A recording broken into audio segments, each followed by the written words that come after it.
Hmm. Okay, this webinar is being live streamed. That means for any folks that need to drop today's meeting or need to share today's meeting with another neighbor or resident, you can always go to our YouTube page to be able to access these meetings. We have an onslaught of different meetings from our zoning committee to Trinidad community to community meetings to this meeting. So anything that we use the Zoom for, which we pay using our ANC funds, we try to make sure that we keep record of it for you all. Okay. Okay, with that being said, it is 7:12, so we're running a bit behind. I'll go ahead and call this meeting to order. For those attending, my name is Salvador Sauceda Guzman. I am the ANC Commissioner for 5D05 and the Chair for ANC 5D, which covers the neighborhoods of Carver Langston, Union Market, Gallaudet, Ivy City, and Trinidad. With that being said, I'll call this meeting to order at 7:13, and I'll do with our roll call, starting off with single member district 5D01. Present. Okay, 5D02. Present. You said present, right? Is your audio working, Commissioner? Just want to make sure. Present, Okay, thank you. present, 5D03, present, 5D04. Looks like Commissioner Cobb is absent today. 5D05, again, that's me. I am president. Oh, I put 5D02. Take me back. 5D06. Did we get Commissioner Henderson on yet? No luck so far.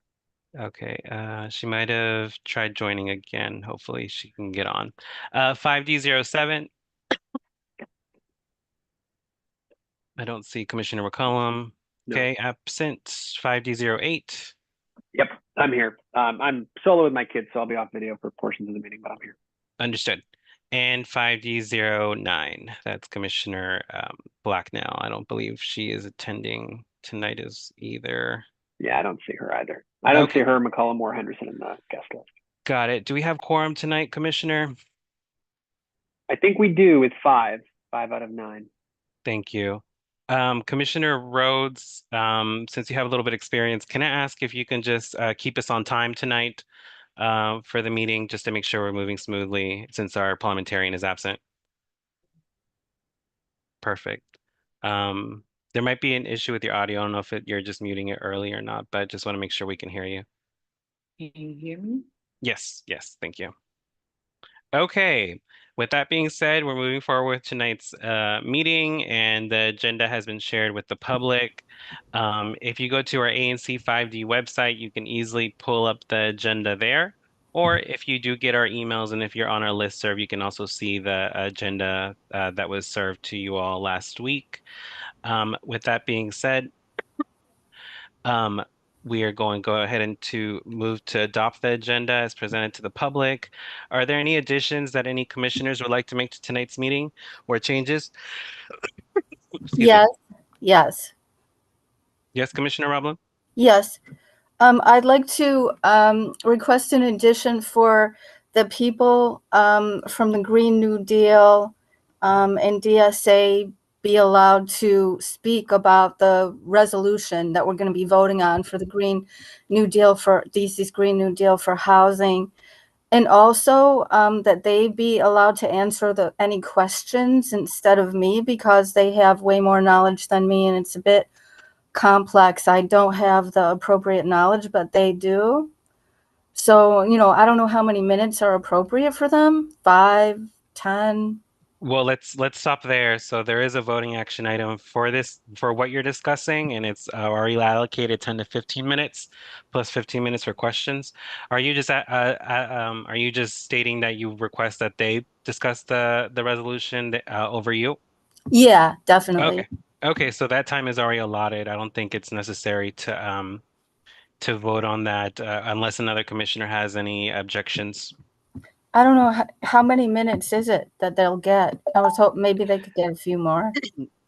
Commissioner, if you look at the agenda, it says 10 to 15 for the presentation and 5 minutes for questions. Oh, that's fine. That's fine. Thank you. Okay. Is there anyone else that would like to make any changes or edits to tonight's agenda? I would like to add a last minute presentation, a 5 to 8 minute presentation, which includes questions. So it'll be a brief one for some folks doing an air quality project here in Ward 5. They want to bring a project here specifically to Trinidad at the rec center. So I do make a motion that we add that last minute presentation under requested presentations for tonight's meeting. Can I get a second? Second. Second by Commissioner Roblin. Do we need a discussion or go to a vote? Okay, no discussion there. Um, all in favor of adding this presentation to tonight's agenda, say aye. Aye. Aye. Aye. Those those opposed say nay. And any abstentions? Okay, we'll add that presentation to the end of our requested presentations. Is there any other edits or changes to tonight's meeting? This isn't an agenda item, but I just wanted to know, I can't see Commissioner Roblin. I'm not sure if others can, but technically when we take votes, we all need to be visible. I can see myself. I can see myself. I look like you guys can't see me. Can you send me before, I think it might be my device. Can you send me a thing because like last time this happened, I think it's my device. Last time it happened too, and I'm fully charged. So Salvador, Go, Commissioner Roblin, on. go ahead. Yeah, try turning your camera back on, or select a different camera on under your selections. can you see me now? No, Commissioner. Oh, Your wait a minute. camera is still off. Yeah, it's off now. It's not turning on. When I click it, it says you cannot start your video because the host has stopped it. 1 second, Commissioner. That's a lot of pen. There you go. Thank you. We see your lovely face. If I turn off again, let me know, please, because I never turn my video off during meetings. Will do. Yeah. SmackDown is in attendees list. Thank you, Commissioner. And I see Henderson as well. I'll try promoting them. It says decline to be promoted to panelists.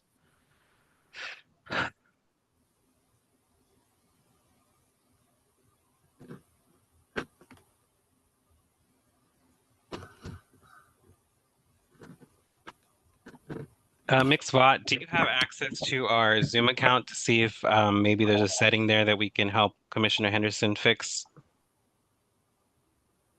I do not have access to the Zoom account.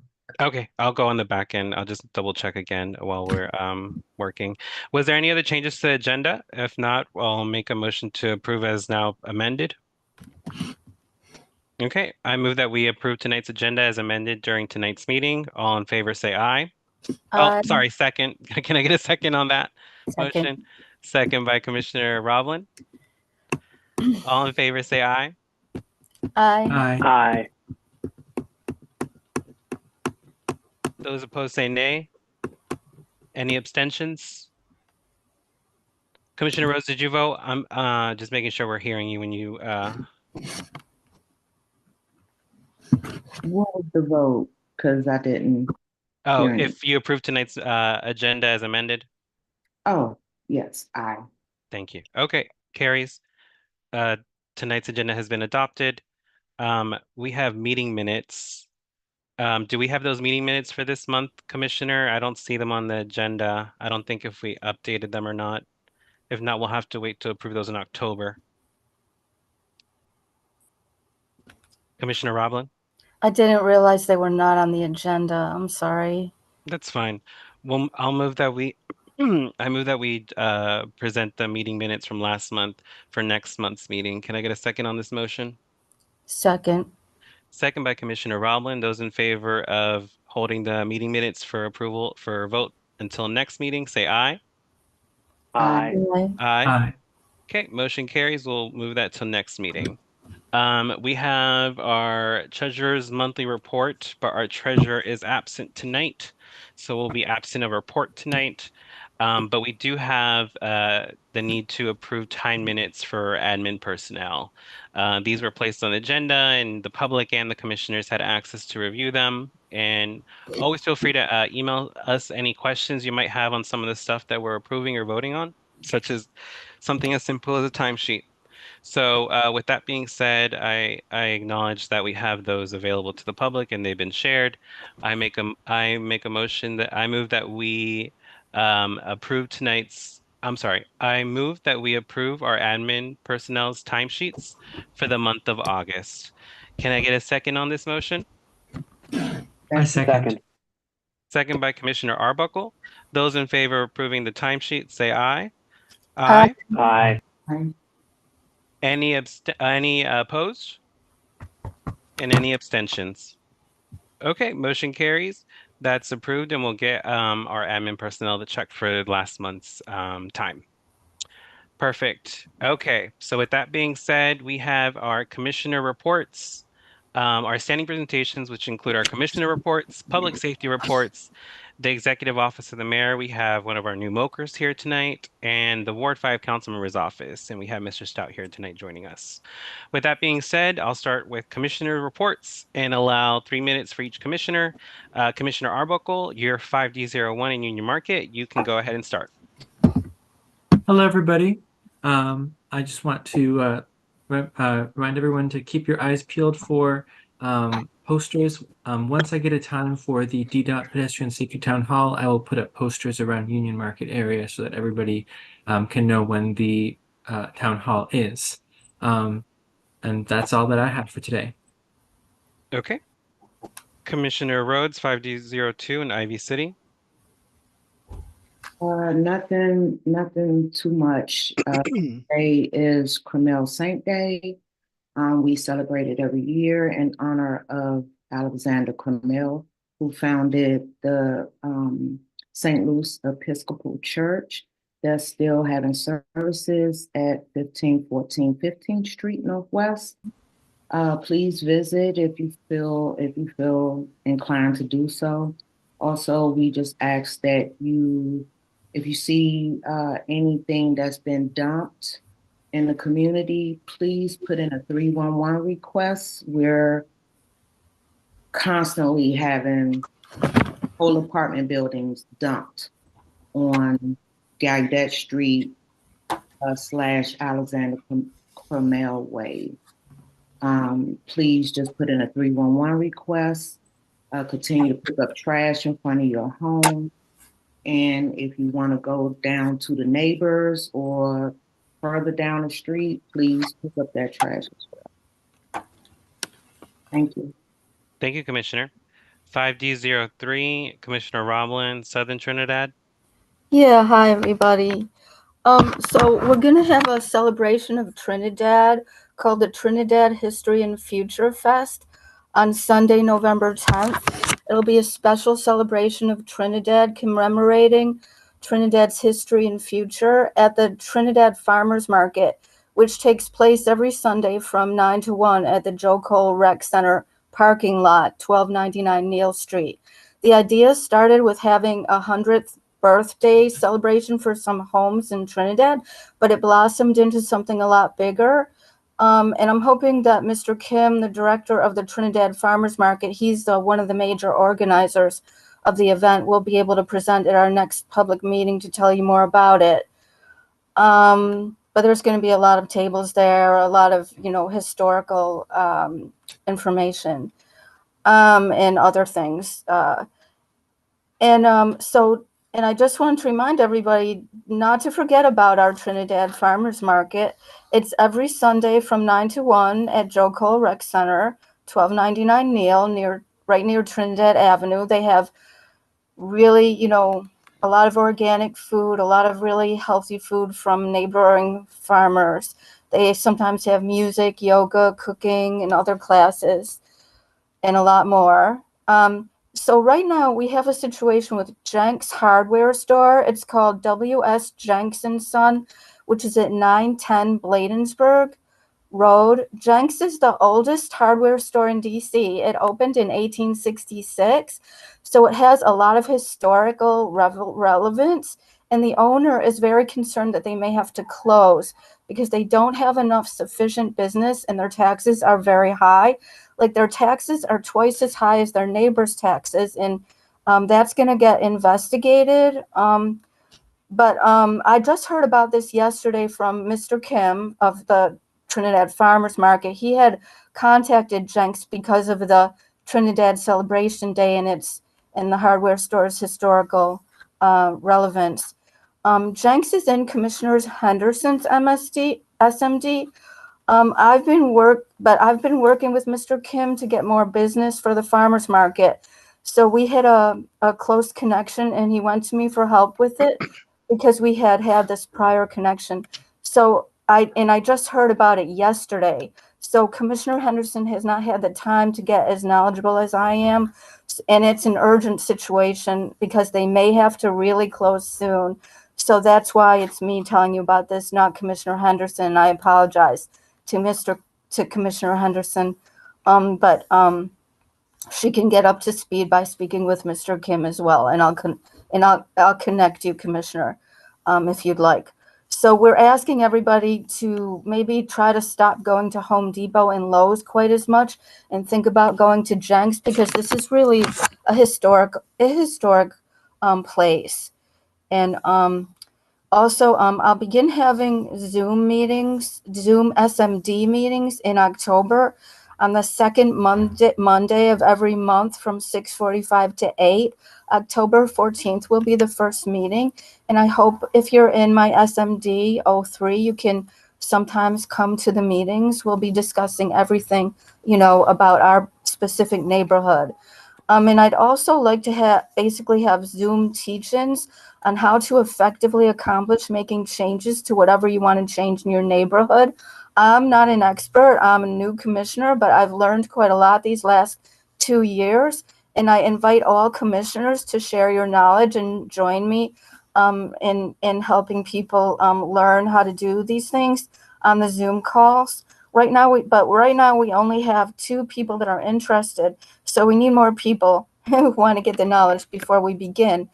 Um, and also, if you're interested in working on getting a community garden, or if you're interested in enhancing our tree canopy, which is vital for a healthy environment, that we plant more trees are all around 5D. We have these 2 projects ongoing in our beautification working group. We're also open to other beautification projects. We also have a safety task force, which is working on getting more cameras in 5D right now, but we're open to other projects. We have other 5D committees and working groups, and so contact me and I'll give you a list of working groups. If you'd like to join one, we could really use, more people to, get a lot more done. Right now, our groups are really small. So the more people we have, the more we can get done. So I'll put my contact in the chat, but it's 202-651-0581 or 5D03 at anc.dc.gov. Okay, thank you. I hope you'll join me in a bunch of things. Thank you, Commissioner Roblin. 5D04, Commissioner Cobb, Central Trinidad, I don't believe they're here, so I'll do 5D05, Northern Trinidad. We had a pretty nice August over here in our end, and oh, sorry, Commissioner, I'm going to mute you real quick. We had a pretty busy August over here on our end, and it ended with Trinidad Day. So I'll be sharing a video shortly, an animated video of a small interview that I did for one of the attendees that talked about Trinidad Day, and also plug that October 5th, Saturday, October 5th, we'll be starting a small tree walk on 16th Street all the way up to West Virginia Avenue. We're just going to be walking on the block, looking at some of the trees on the block to see if any of them need trimming. I will have my actual machete and tree trimmer and saw with me just to trim up some of the canopies as we come into the fall. So in the spring, you have a growing luscious canopy working. Obviously, some of this work should be done by DPW, but we all know how that stuff works. So if you live on MIGS, you might notice that some of the trees, well, majority of the trees on MIGS on the blocks that I live is fairly trimmed, and that's because myself and some of my mentees trimmed the trees. So I figured we would pass on the service to all the other residents in 5D05. So look out for more information there. And with that, I'll share the video that I have of Trinidad Day. Well, not Trinidad Day as in you'll see Trinidad Day, but we held Trinidad Day. Sorry. Share screens. That's not it.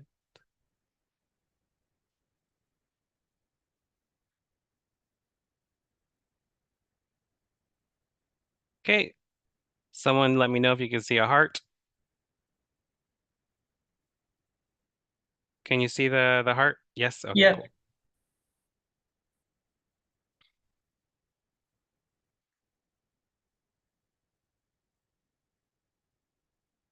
Can you not hear it?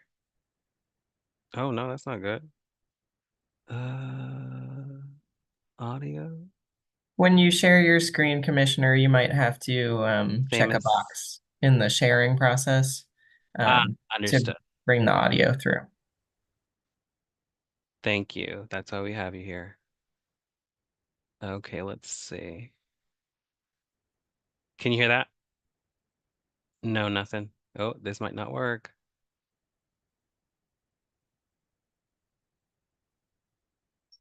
Oh, here we go.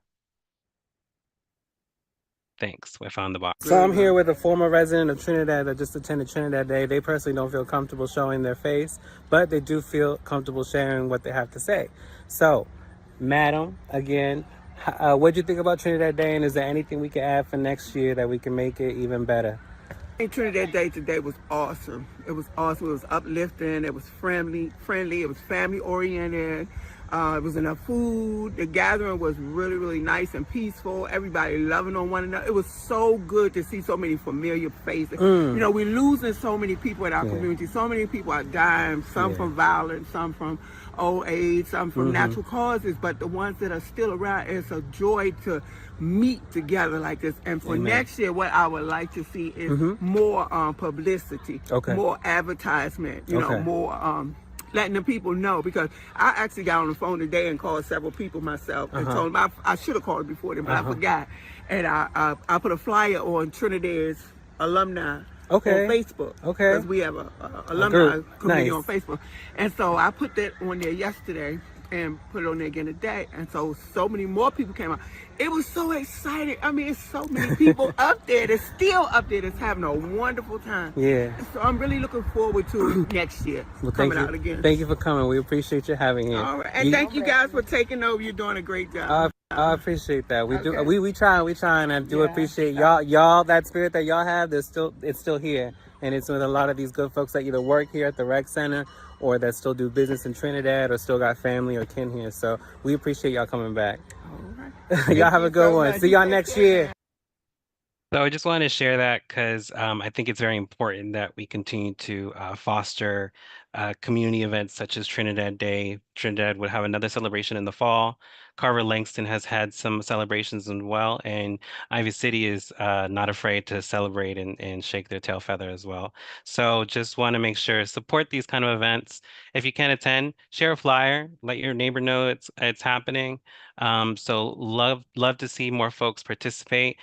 Big shout out, big shout out to the folks at the Trinidad Rec Center. Amazing folks that we have there. Very blessed that we have those folks that in Trinidad, as well as our elders that collaborated on the event, and Jabo's Compact Store. If you don't know Jabo's, it's our corner store right on Montello Avenue and Holbrook Street. Or is that Holbrook Terrace? Holbrook Terrace.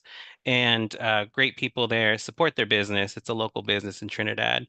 So just want to make sure that folks are more engaged with one another and looking forward to next year. So look out for earlier flyers, and as the madam requested, more publicity. So we'll be working on that. So thank you for that time and showing and seeing the video. If you want to see it again, it's on my Instagram page, Salvador FOR4 Salvador 4 5DO5.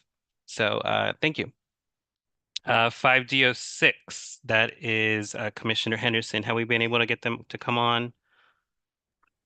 No, no luck. Still saying that they decline. Okay. Let me see.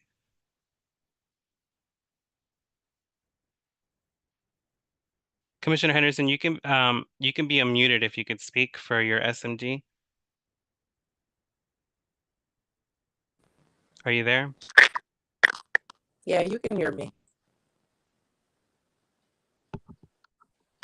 Go ahead, Commissioner. Can you hear me? Yes, we can hear you. Yeah, I just captured all of the screenshots of you controlling my mic to allow me to speak. So I'm going to use this time to talk about the upcoming event on September 13th.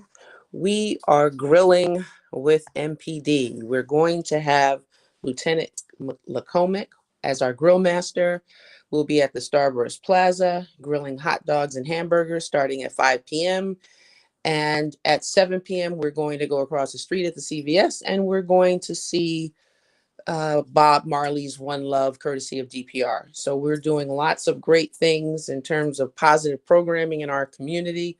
We appreciate it. Shout out to Anwar Salim for the jazz concert this past Saturday, which was successful. If you haven't received a copy of the newsletter, please feel free to reach out to me at khenderson029 at AOL.com. And it still isn't too late to enter the gardening contest. I know it says the deadline was August 29th, but you can still enter the gardening contest. So if you want to be evaluated and possibly win one of the gift certificates, feel free to send me an email at khenderson029 at AOL.com, and or you can reach out to 202-556-5823. And I'm still waiting for the DC auditor's report to be completed, which will show the malfeasance for this commission. I'm assuming that's why our treasurer is no longer participating in meetings. So have a great day, and I'm pretty sure the host will pretend that my device is not working anymore and continue to mute me and to control my camera. Good luck with that, Commissioner. Commissioner Cobb has attended his meetings and couldn't attend today. But with that being said, 5D07, Commissioner McCollum is not available right now. He did message me that he is staying late at work. So I would like to add thanks to Skip Keats, one of the residents out there his way, that Commissioner McCollum mentioned that he is planning, again, his annual Halloween event on 19th Street, I'm sorry, at the end of October. For those that attended last year, Commissioner Blacknell was also a participant of the event and engaged at the event. And me and Commissioner Rhodes attended last year. It was a great event. Love to see all the folks on the block engaged with community, giving out candy. MPD also showed up. Beautiful displays for Halloween. So if you're on that end of the neighborhood and feel that, I don't know, you want to engage, you want to have your kids walk around, that place is a spot to be. So looking forward to hearing more about the Halloween event next month for Commissioner McCollum. 5D08. Hi, everyone. No major updates here. Construction on 17th has been delayed by some utility work going on related to some new building that's going up at 17th and L Street. So I'm not sure the exact timeline on that, but that's the reason that has not been completed. And I'll just say, in regard to what Commissioner Roblin said, Jenks, great hardware store. Definitely encourage folks to shop there. Really appreciate having them in the community. That's it for me.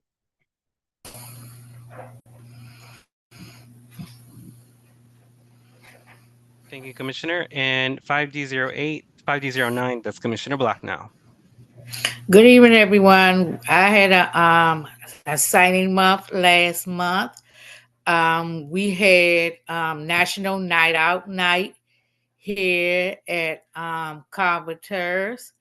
It was very beautiful, and the kids enjoyed themselves. We also had Lyston Day in Lyston. That was a wonderful turnout and everything. And I would like to thank all the government officials. We finally got rid of the encampment down there at M Street and Maryland Avenue. It took 2 years, but we did it as a team. And I would like to give a shout out to Mrs. I think her name was Duvall and Mrs. Brooks for their effort And just like I said, all the government officials that participated, I give all of them a shout out. We did it. Again, just like I said, it took 2 years, but it's clear down there. And that's my report. Thank you, Commissioner. Yes, Inspector Brooks Garrett did call me and let me know that they were able to clear that space, the encampment of the trailers and some of the homeless folks there that were causing a lot of trash to be piled up. It was a collaborative effort between DPW, MPD, and some other agencies. So that's what we want to see. We want to see more collaboration amongst these agencies because we think together they can get more stuff than one specific agency or one specific commissioner can. So happy to see and hear that that went really well. Yes, it Um, did. okay, perfect. With that being said, those are all our commissioners that needed to speak. We'll move forward with our public safety report. I believe we have someone here from the 5th District. Hi, good evening, everyone. Thank you Oh, for hey, there having you me. are. How you doing, sir? Hi, Good to see you. good to see you too. Thank you for having me. Sergeant Yu, of 5th District. Tonight we'll be speaking on a little bit of the public report. Since we're coming to fall, and we just want to talk about the stats so far. With the crimes compared to last year, we are at this moment we are down 6.9% on the total crime. So overall, that's a good number. And if we want to isolate with the violent crime, um, last year we had 173 incidents, and this year we're at 108. So we're down significantly, 37.5%. Um, However, the property crime at this moment that's being reported, we have 874 this year. I'm sorry, excuse me. It's 874 last year, compared to 866 for this year. It's a reduction of 1%. So overall, it's pretty good. However, what's driven the property crime is mostly theft from autos, and these crimes are definitely a crime opportunity. And these perps are actually targeting cars that are unsecure or belongings that's not secure, and it's out and about where these perps just smash and grab.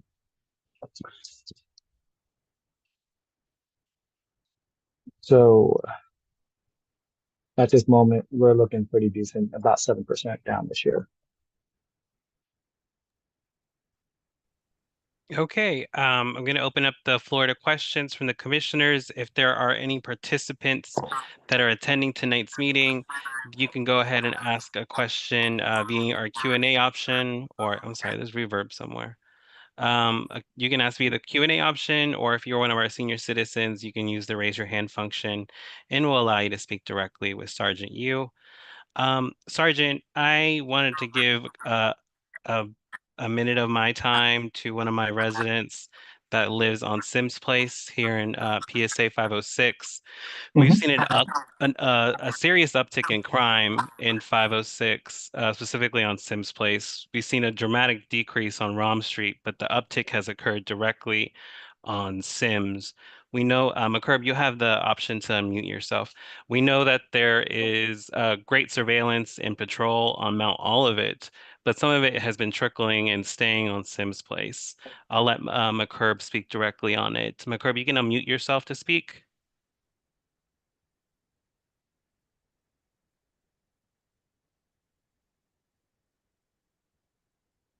Oh, they might lose their time.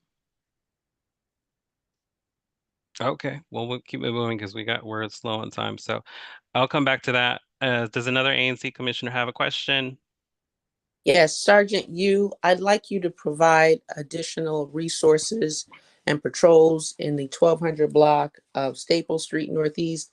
A number of neighbors have complained about drug activity over there, and particularly the drug activity is being relegated to the front yards, and we can talk offline about that so I can give you the specific house numbers. but we want to make sure that people are not feeling the negative effects of this failed violence interrupter initiative, which is little more than a money drain while they're continuing to traffic drugs. So we want the team to continue to fight back. Absolutely. So if you don't want to give the specifics about the house address, just feel free to call us at the station, talk to an officer, and we will get the specifics and provide special attention when and work on what we can do from there. Thank Does you. anyone have the station number is 202-698-0150. I have all the numbers. Thank you. Okay, 1200 Blacklist Stables. I got it. Okay, and then McCarb, can you unmute yourself, I believe? Yes, can you guys hear me now? Yes, we can hear you. Okay, fantastic. So yeah, thank you for the time here. I just really wanted to use this moment to chat about what's been going on Sims Place and provide you all some feedback from the owners and residents on Sims Place, specifically the 1200 block. We've been seeing an uptick of reoccurring instances of trespassing, drug use.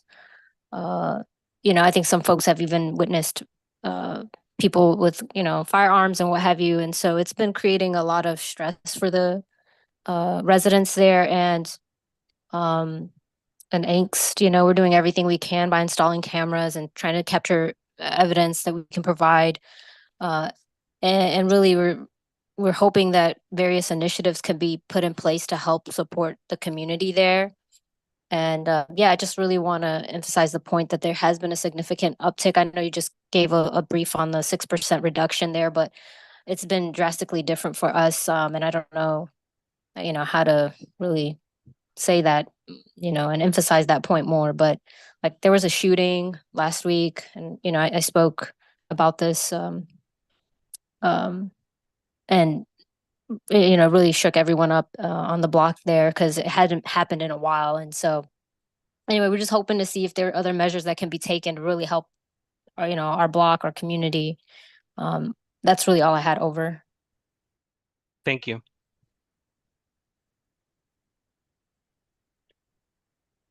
Sergeant Yu, do we have any more folks coming onto Sims Place? I've seen some more officers placed on Sims, but don't know if that's a recurring situation or something just reactive towards the shooting, the shots that were fired last week. No, so I definitely understand everyone's frustration. Where originally this came from Montello and now it's pushing over to Sims. So it's something that we at MPDFID already know it's the same group of individuals, right? And most likely it's pushing from one block to another. And we do have an officer specifically dedicated for overtime at that spot, Montello, Sims, and Mount Olivet, and they're the hotspot police. And so basically they're in the area, moving along, enforcing all the activities that can be enforced. Sergeant Yu, when you guys do the overtime policing, is there specific hours that you guys typically have those officers available?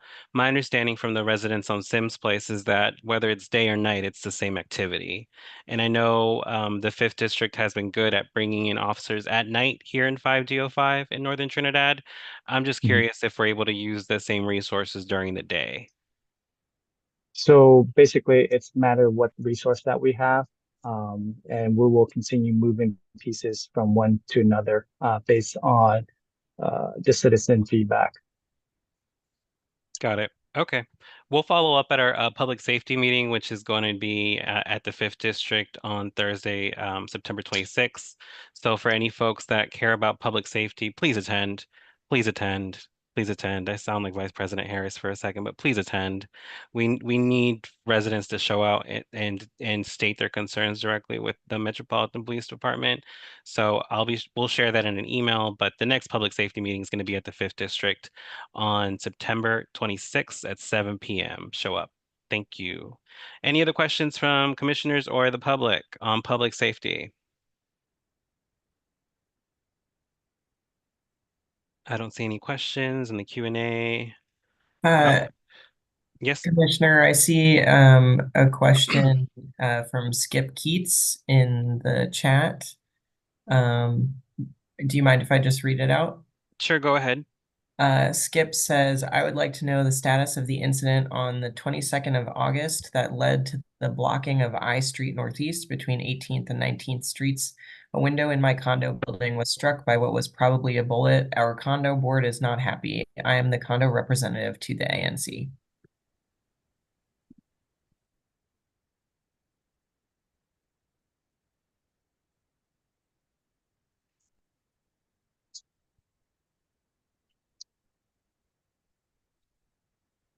Are you I able to look? apologize. I Mhm. don't have the information on that. Okay. Can you share And your since, email in the chat so Skip Keeps can follow up? yes, absolutely. Perfect. With that being said, we'll move on with the rest of tonight's meeting. Sergeant Yu, thank you so much for joining us tonight. We appreciate you attending, and we appreciate you also making yourself available for our residents after the meeting with any post questions and follow up. Yes. Thank you for having me. Thank you. Okay. With that being said, we'll move forward and open space for our mokers. Have they been promoted to panelists?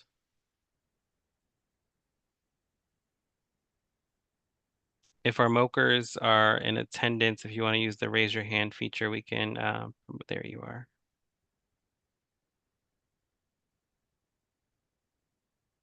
Okay.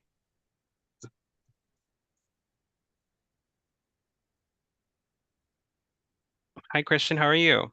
I am doing well. How are you? Good, good. Thank you for joining us tonight. Our new moker. Oh, great to have you here. Yes, so my name is Christian Stargell, and I do have the opportunity to serve as the new Ward 5 Moker.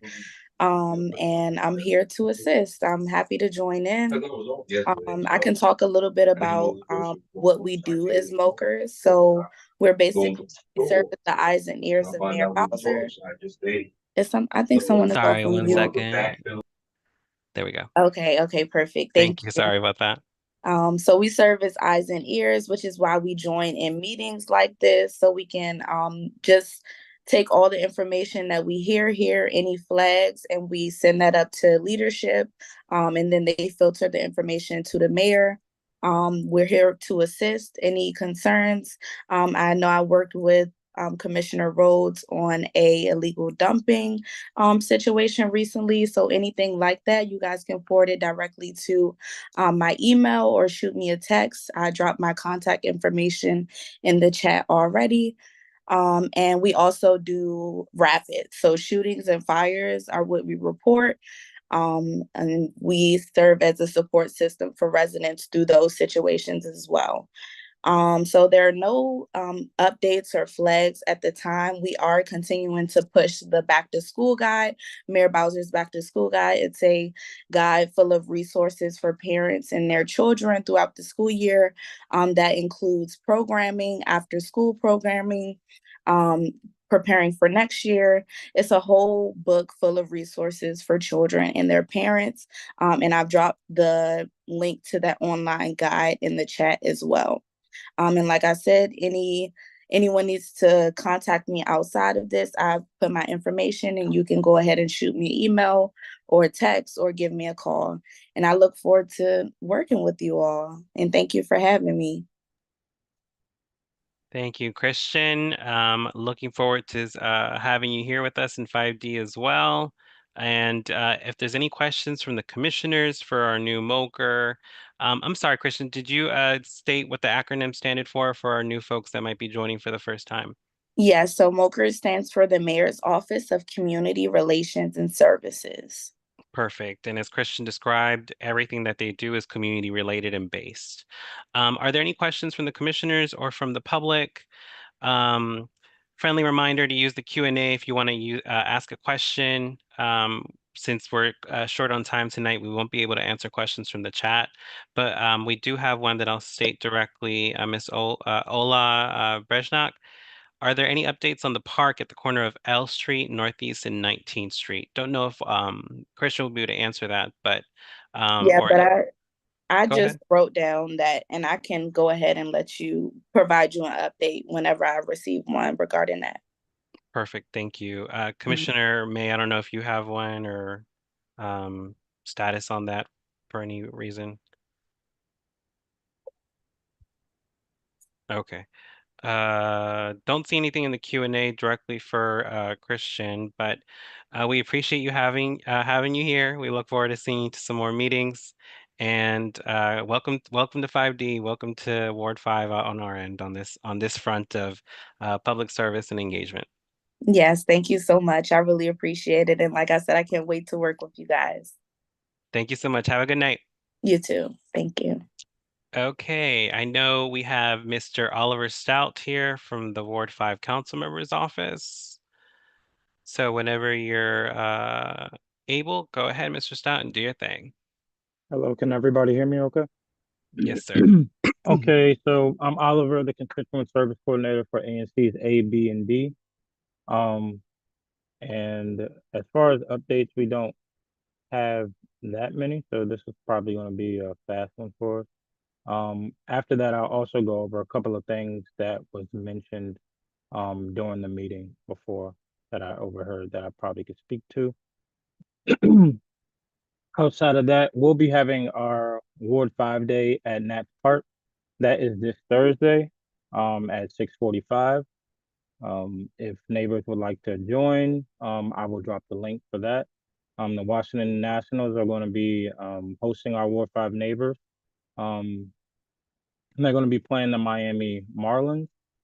So if you would like to get any tickets, please reach out, and you could either reach out to me or you can fill out the application online. Outside of that, we have the Big Award 5 week, which is from September 16th to the 21st. Ward 5 Day is on September 22nd. So you could join our office for pop-up events across the ward, including our street designation ceremony for our first Ward 5 council member, William Spalding. Also, we'll have a coffee with the council member, and we'll also have a neighborly happy hour, including a bike ride and more. So I'll be able to drop the link after I speak to our Ward 5 events calendar as well. Outside of that is our big day, which is September 22nd, which is our Ward 5 Day. You guys can join us at at the Turkey Thicket Recreation Center from 12 to 5 p.m. on Sunday. It'll be full of fun, food, including music, games, senior events. They'll have a basketball tournament for the youth, as well as a youth entrepreneurship tabling that'll be happening there. So please spread the word. Um, and if you guys need any information on that, I'll drop my contact, and looking forward to seeing you all there. Also, with War 5 Day, we are still looking for any volunteers that would like to help with the event. It's not too late yet, so feel free. I'll drop the link to that too, if for anybody who's interested in being a volunteer. As far as our public safety updates, we have a public safety job fair, which is going to be at the DC Armory on 9/20 from 11 a.m. to 2 p.m. And then we also have our Ward 5 public safety call, which is going to be on 9/26, which is Thursday the 26th of September from 3 o'clock to 4:30. If anyone is not, I know that some people say that that time does not work for them. That time actually works for agencies that we have that are panelists on our meetings. So if you guys are not able to join, you can always just watch it live, or you can go back to YouTube and watch it from there, because we always record it. Outside of that, as far as like, some of the things that I heard, first I would like to say to Salvador, yeah, I really love that Trinidad video. We had a wonderful time, and it was great to see all the neighbors. And it's even more great to see that the neighbors actually appreciate all the efforts that went into doing that. So shout out to Commissioner Salvador for that. Um, Also, Commissioner Blacknell. I know it was a long time coming as far as the M Street in Maryland conditions. It's been great to work with a lot of the team members that we had as far as the agencies with DPW and Miss Brooks Garrett. She's like the best. She's the greatest person to work with. Also Miss Duval with the Environmental Crimes Unit, as well as constituents and residents that have reached out. If Miss Rollins, I know she was definitely very vocal on that. Um, Outside of that, I think that's about it for me. As far as the 19th and L lot, I can gather more information. I know that DPR, they had did their Ward 5 um, engagement with the community, just showing all their projects. I don't believe this project has an actual construction schedule yet, but I can look up and see if that information, and I'll provide that to the ANCs as well. Um, Outside of that, I know that I've had a number of neighbors have reached out in regards to Sims, and our office is aware of that.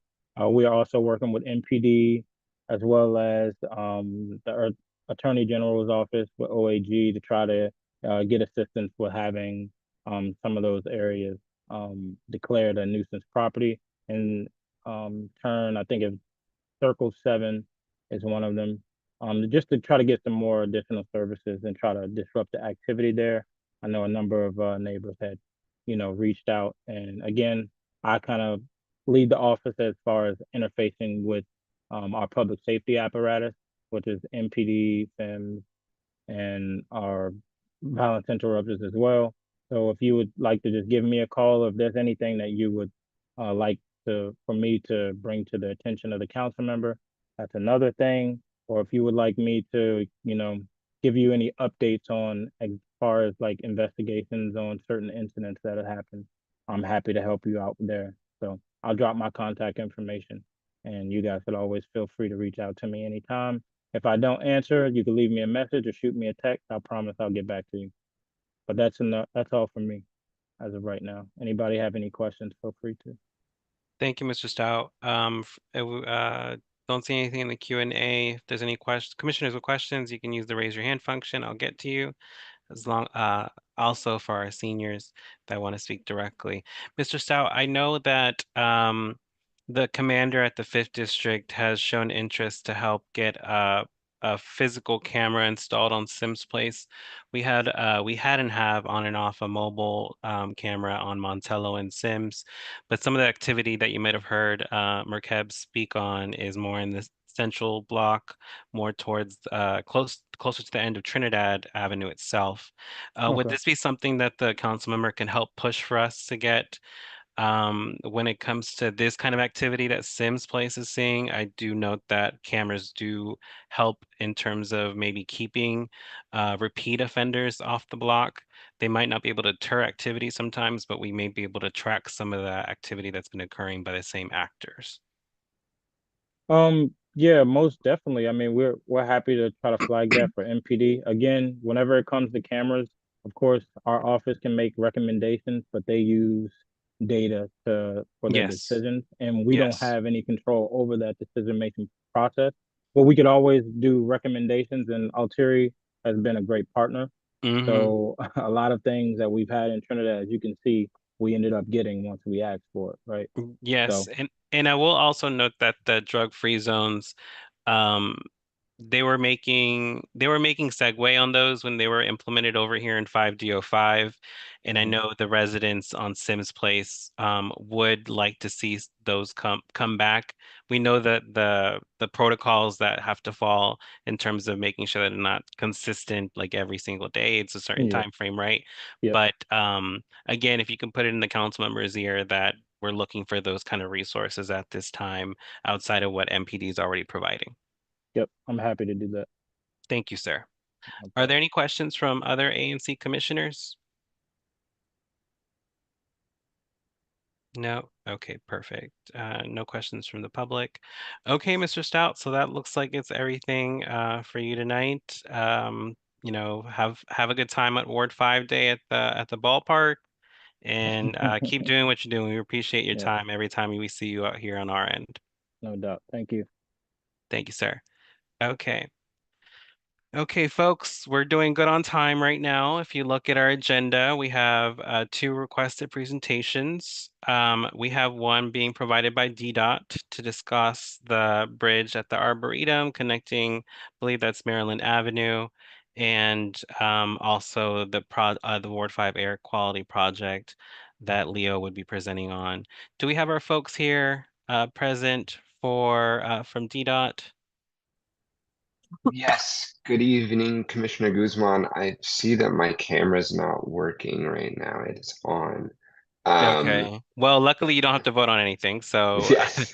Um, entirely so fine. We would love to see your face if you could fix it, but either way, I know you're gonna be sharing the screen, yes. so you should have that option. So apologies for that. But I don't know if I can fix it, but I'll work on it. I'll be handing it over to Mike Campbell shortly. But good evening, all. My name's David Ballack. I am a trail planner for the District Department of Transportation, and I am the project manager for the Anacostia River Trail Arboretum Bridge to Maryland Avenue connector feasibility study. So I do want to make clear for all, this is not about the Arboretum Bridge. That is a separate project. This is talking about a feasibility study that we began in April for a potential new trail on the Arboretum side, which would be connecting to the future bridge. So like I mentioned, we began this feasibility study back in April. So we're still early-ish in the study, but we're here this evening to present what we've documented thus far, where we're planning on taking this study, and to let you all know about our future plans of the study. So with that, I will hand it over to Mike Campbell, who is leading the feasibility study for WRA. So Mike, the floor is yours. Good evening, everyone. Are you all able to see the presentation? I can't tell what screen I'm sharing. Yes, sir. We can, yes. Okay, good. Thanks, David. So my name is Mike Campbell. I'm with WRA, and DDOT has assembled a team to lead this study consisting of DDOT staff and our their on-call consultant team, which is led by myself at WRA. As DDOT's project manager, David will be the primary point of contact for the public, and his contact information can be found at the end of this presentation. The consultant team will also be coordinating with numerous DDOT departments throughout the study.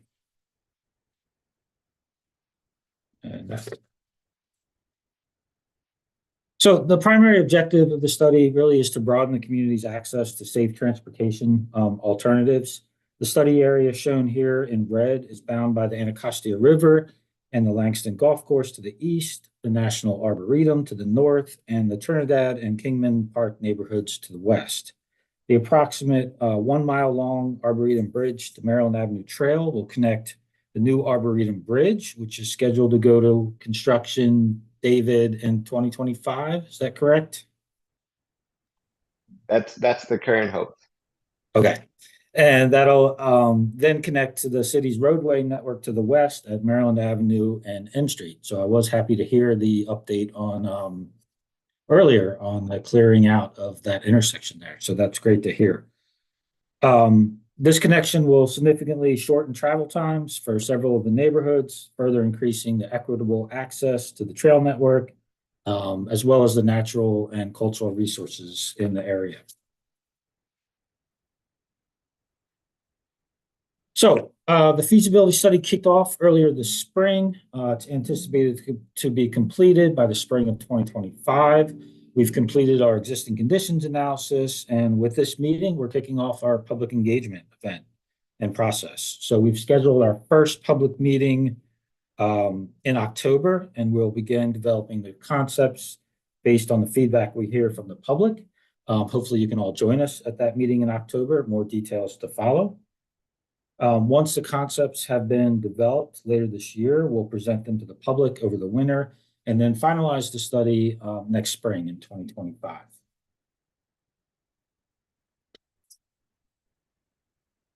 So as I mentioned, we intend to obtain as much feedback from the public as we can to really help guide this study.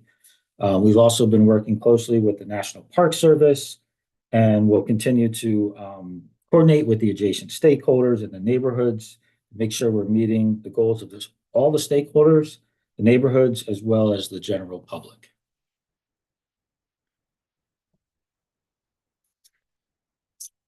So the study area consists of publicly owned property, including the DDOT right-of-way. There's a paper street along M Street at the corner of M Street and Maryland Avenue that extends, that you can see here in red. The National Arboretum is also owned by the United States of America, as well as the Langston Golf Course, and they are both managed by the National Park Service. So the Langston Golf Course is a significant cultural resource, as well as the great resource of the National Arboretum. So as in addition to providing the transportation alternatives and connecting communities to these great resources, the resources that are there now, they're not easily accessible to the communities on the east side and the west side of the Anacostia River. There are several access points that currently exist to get into the National Arboretum. There's a gate that is existing on the east side that you can see on the right side of the screen. And then there's the existing gate that is currently closed and locked at the end of M Street and Maryland Avenue. So as part of our existing conditions analysis that we've recently completed, we've been collecting and analyzing information related to the natural resources, including the streams, wetlands, and floodplain information. We also know that how significant the specimen trees are within the National Arboretum, and we want to ensure we're minimizing impacts to those trees. We collected this information. We also collected information related to the neighborhood demographics, the existing infrastructure, including bridges, culverts, and lighting. So as part of this process, looking at those existing conditions, we're identifying opportunities and constraints within the study area. And really those opportunities and constraints are going to help define the different alternatives that we're developing. The National Arboretum offers a critical destination, but it is gated, and it only is open from the public from 8 to 5, which really limits the opportunities for 24-hour access for trail users. The Langston Golf Course also presents an opportunity to improve access to the significant cultural resources. Opportunities for a shared facility may be considered that can serve multiple purposes for both the use of the trail as well as the golf course.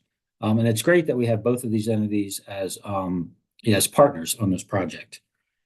But the study area does present some challenges relating to the topography. There's several steep slopes and drainage patterns, which all of this really needs to be considered because we need to develop a fully accessible, comfortable trail that is accessible for all users.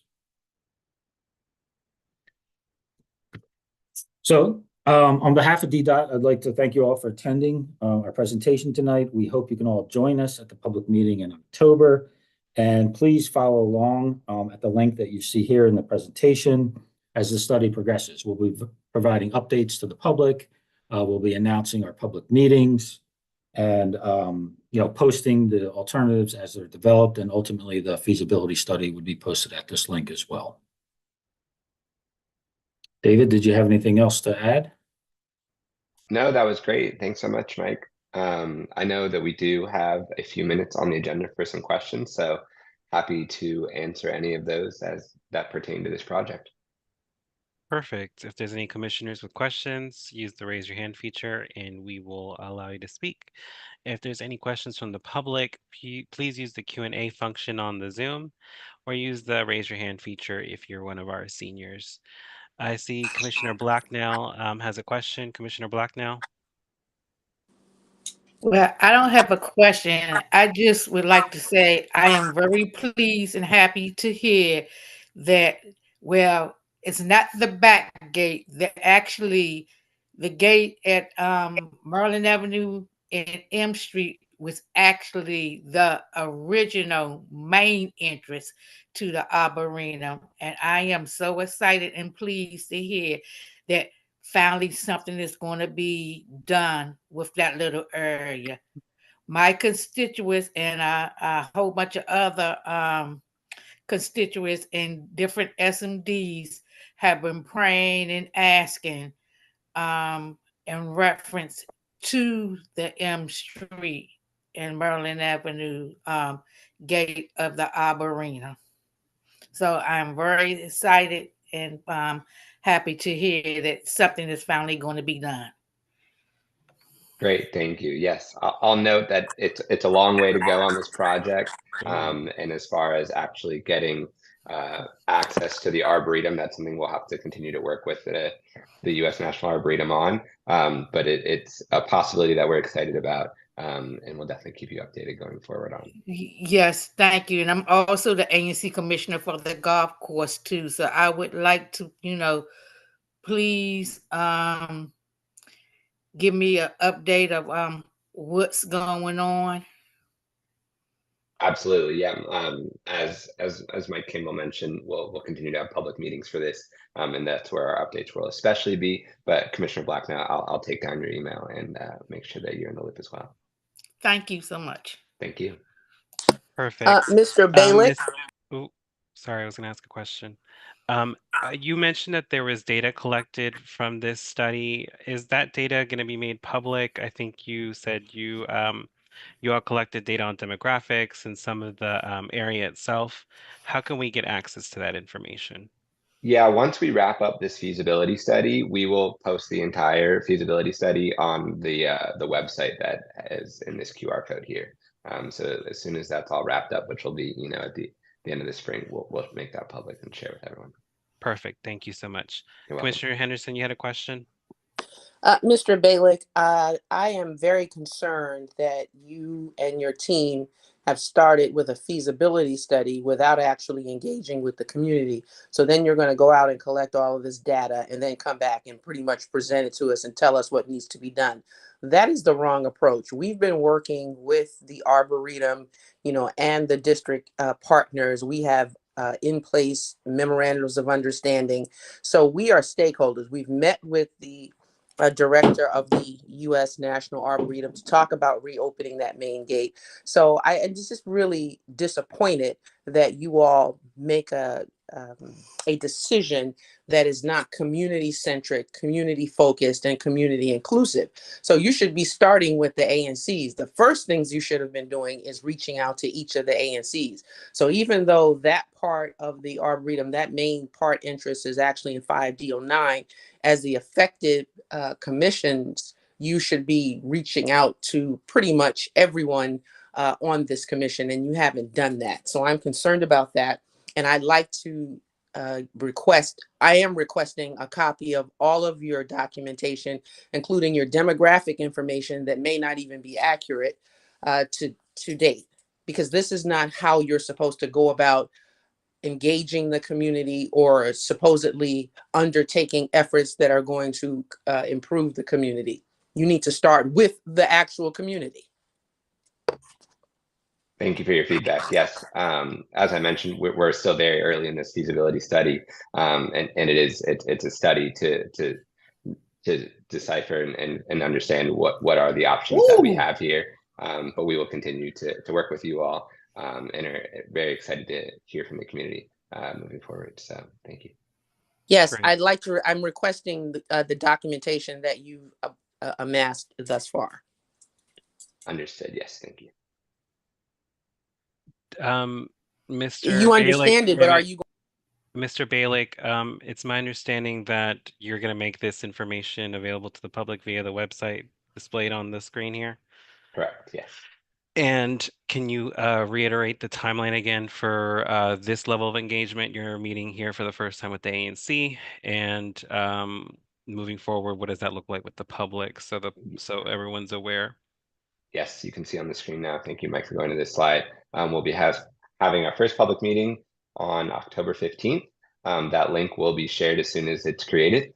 So looking forward to hearing more from you all. We'll then come back again once we have some concept alternatives drafted, and we'll be back with you all targeting in the winter. We have December and then another public meeting going as well. And all of these will be great points to continue to voice opinions and thoughts moving forward. Perfect. Can we get a copy of the presentation after so we can share with the public? Absolutely. Perfect. Thank you so much. Are there any other commissioners with questions? Commissioner McCollum, I see your hand raised. Yeah, thank you so much. I just wanted to commend you on this presentation. I also stand with Commissioner Blacknell and say that I support this. I understand that with this feasibility study, it will give you some direction. So when you do come back to approach us, there'll be more concrete direction with where this is going and how we envision this being. So I'm supporting you. I think this is great. I think that the residents over in 5D this is something that we could be proud to have. This is not something that takes anything away. If anything, it opens up and provides something that it's long overdue. And so I just wanted to just come on and just tell you, thank you for your presentation. We look forward to you coming back. I also have already tried to get on from your QR code, and it is working, so we can get information from there. So just wanted to just really just support you and just tell you I appreciate the presentation. I also appreciate you all coming with the QR code so that it's not necessarily all on you all, let me be clear, it is a duty to let us know, but we also have a duty as well to go and find out information to share with our constituents. So I support it. I thank you, and I look forward to working with you down the road. Thank you, Commissioner. Perfect. Just one simple question from the public. Skip Keats, great question. Simple one. Does this mean that the Arboretum will actually be open again at Maryland Avenue and M? That is yet to be determined. That's something that we will have to work with the Arboretum on going forward. So we're hoping to provide access to both Kenilworth and the Arboretum via this trail. And it remains to be seen exactly which access that will be. Can you touch, Mr. Balick, what that would potentially look like if we were given the green light there? As far as the gate opening at M Street, that's something that I will leave for the Arboretum to answer in the future. So that will be something that we'll have to work diligently with them. It's their property and their gate. So that's something I can't answer right now. Okay, and a follow-up question, and I'll let y'all go after this. At the next presentation that you all do share with us, can you get folks from the Arboretum to join as well so they can answer some of these questions? We'll do our best that we can. Okay, we can work collaboratively there. Exactly, yes. Perfect. Well, we appreciate you joining us tonight. Great presentation. Thank you for the information, and would love to see a copy of that so our admin assistant can get that to the rest of our residents that couldn't join tonight. Yes, we will send that over, and the presentation will also be posted on the website. Perfect. Thank you, sir. We appreciate you. Thank you all. Have a good night. Okay, moving forward, we have an additional presentation that was added to our agenda today. We have Leo, and I'm sorry, Leo, is anyone else joining you tonight? Yes, Linda's here too. Oh, perfect. Okay. These lovely folks have shared with me a potential project coming to Ward 5, specifically looking here in Trinidad. And I would love for them to talk about it. So go ahead. I'll let y'all take the reign from here. Thank you all so much. I'm about to share my screen. Leo, if you want to introduce yourself and also Linda before or as you start. Yes, so I'm Reverend Leonina Arismendi. I'm Linda Andrews-Berry. And we are the Environmental Justice Artivist Fellows with Social Art and Culture, leading the Public Art Project Up in the Air. This has a focus on clean air, and this initiative is vital to highlighting the pressing environmental justice issues affecting Washington, D.C.'s Ward 5. So through a community-driven art installation, this project aims to educate residents on the importance of clean air and inspire sustainable practices to achieve it. Up in the Air serves as a call to action for Ward 5 residents to raise awareness and advocate for equitable access to clean air. We know that for decades, the district has concentrated facilities that produce air and I'm water. sorry, Leo. If you're presenting something, it's not showing, it's just saying loading. Oh no. Can you hear me? We can hear you. I'm just making You sure. can hear me, but you cannot see me. Yeah, I don't know if you want to reshare the screen. I know Oh, we've been having some yes. I'm technical so issues sorry. with folks tonight. Let me do the stop share. And let me try again. Okay. Stop share. I'm so sorry. Oh no, you're fine. Thank you so much for being patient with us. Can you see it now? We see the screen, and then when you hit slideshow, it goes back to loading. It goes back to loading. I am so sorry. Linda, shall we just go through the presentation without? If you show it like this, we can see it technically. So I don't know if you want to zoom in. Okay. I'll do this. Yeah, try to zoom in there, Leo. There we go. Good. Perfect. Much better. Thank you. Awesome. Much better. Thank you all Perfect. so much for your patience and my apologies. I want to be so respectful of everyone's time, and we are so grateful to have time to present to the illustrious commissioners and all of the neighbors of Ward 5. And again, for decades, we know that the district has concentrated a lot of facilities that produce air and water pollution, stormwater runoff, and hazardous waste. And that add to the urban heat island effect and low income and predominantly Black neighborhoods. Because of these actions, right? Oh, let me move myself out of the way so you can see better. Because of these actions, right? Ward 5 is facing numerous environmental challenges, including multiple transfer stations, a Superfund site, landfill, a silicone factory, an asphalt plant, and various other industrial type of businesses. And these factors are contributing to a low air quality index, which both affects the environment and poses serious health risks for all residents and workers in the area. Our project, called Up in the Air, centers on the experience of Ward 5 residents most vulnerable to the health impacts of air pollution, particularly Black women and children, as Leo said. Ward 5 is historically underserved area and has a population that's 59% Black, with 52% of those being women. And shockingly and alarmingly, Black women and children are 2.3 times more likely to suffer from the adverse effects of polluted air compared to other residents.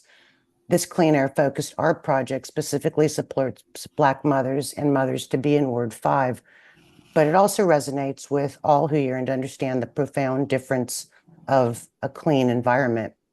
Our project, Up in the Air, invites community members to participate and see themselves in response to the call. What would it be like to breathe clean air into your body? Yeah, so let me move over here so you can see our very cool rendering. Up in the Air is an opportunity for residents of Ward 5 to contribute their visions in this community-driven public arts project. We are looking right now, and let me go back so I can show you. Oh, cool. Oh, that's all done now. So you can see the QR code.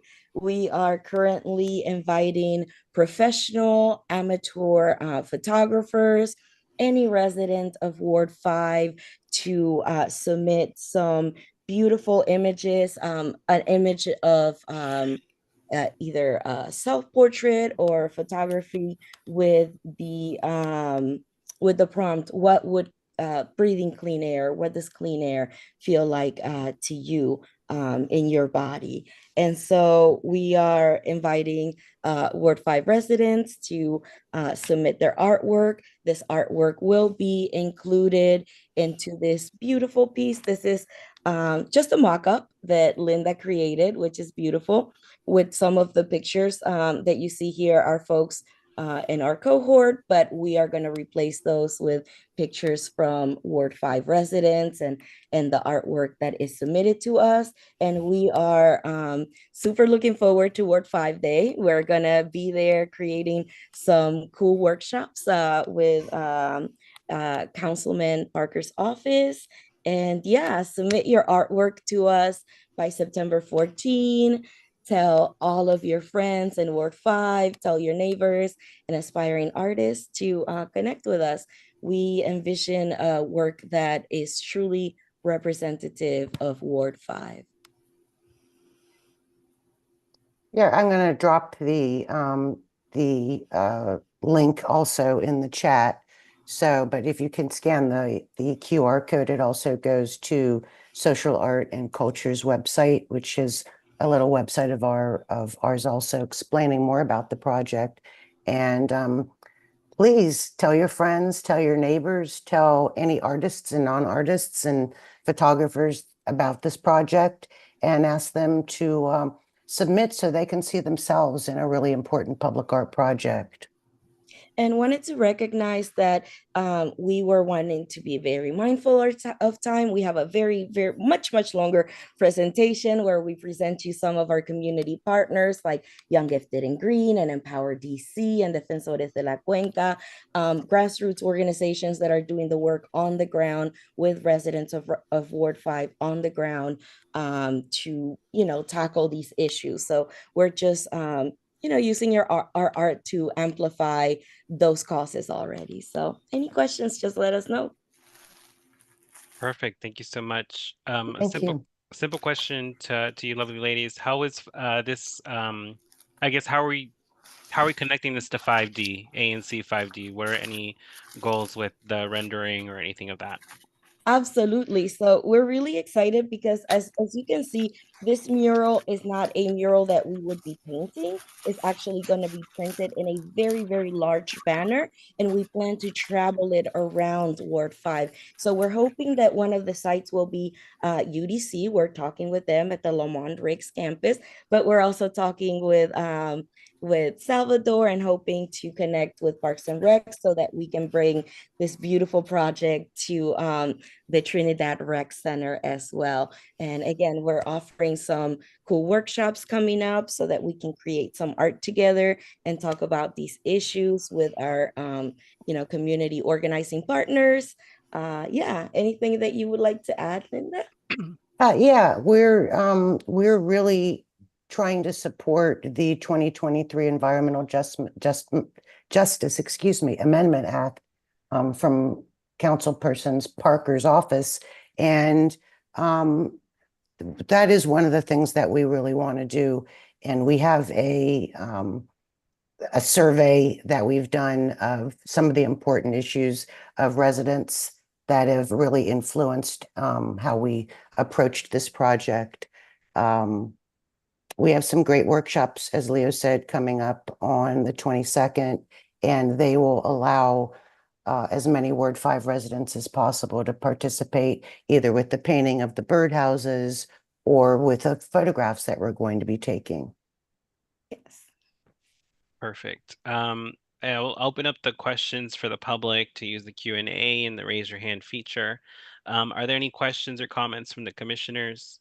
I would love to hear our environmental committee chair, Commissioner Rhodes, speak on it. I know you do a lot of air quality initiatives in Ivy City, and I know maybe the public would love to hear a comment from you, Commissioner Rhodes, if possible.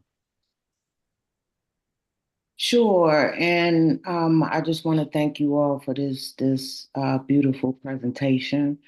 All hands on deck. We need everyone to be involved in our environment, and we really appreciate you coming tonight to spread the awareness. Thank you. Here in Ivy City, we would be welcoming your artwork. So just reach out to me, send me an email, and we will talk about showcasing some of your pieces. Thank you. Thank you so much. Thank y'all for the opportunity to be here. Thank you so much. Thank you. Thanks. yeah, I support the project. I do note that DPR has had some studies done right at the rec center and actually noted that we do have a high amount of dust particles. I think that's the phrase they want to use, dust particles in the air at the rec center. So I think any form of engagement through giving notice that air quality is an issue, I think it's necessary for residents to know. So we appreciate your efforts and we look forward to collaborating and working with y'all on these kind of projects for the neighborhoods. Thank you. Perfect. So with that being said, if you can drop your contact information in the chat for anyone that might have questions. For the residents that stick with us so far for the presentations in the meeting, you look at that QR code. Doesn't hurt to drop a photo in there. You might see you and your furry loved one or kid in there. You never know. So looking forward to seeing some folks of 5D in the project itself. Yes, thank you. Thank you so much. You'll have a lovely night. Okay, with that being said, we've finished our presentations for tonight, and we are at our final section of the night, which is our voting action items. We are doing very well with time, so let's see if we can keep up the momentum. With that, we have our very first voting action item.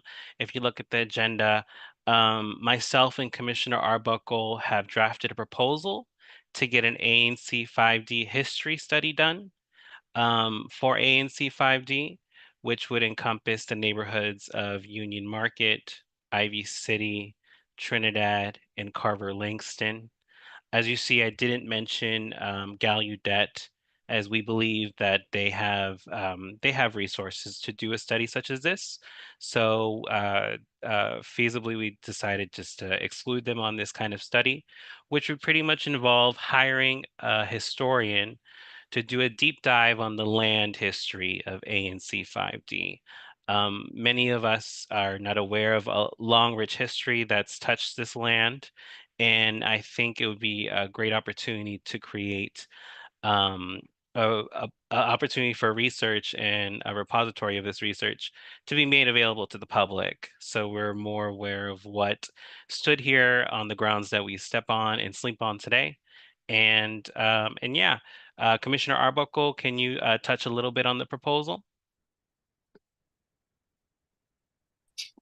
Yeah, so basically, as Commissioner Cecilia Guzman mentioned, it's a study about all the different history of 5D, specifically focusing on continuity and change in the physical and social milieu of the area. So I think it'll be a really good opportunity to help engage both new and old residents in the history of the area so that ideally it can be a stepping stone towards better integrating new and old residents together into our community.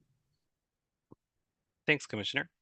If you look at the proposal itself, it's placing a whopping fund of $5,000 to pay for the project to be done, which includes different portions of research, but also presentations. We want to make sure that the work that's being done is being done to the best for the public. So it would include a series of presentations for every single neighborhood and an opportunity for the public and residents to make comments on the research done thus far and presented through those presentations. So we're looking for a really good project and quality project at the end of the day. So it's going to be a 9-month project. It might be extended, but the price would stay the same. And the proposal as a voting action item tonight, I would desire to see the commission to vote on the proposal so we could hire someone within the next 30 days to start this 9-month project.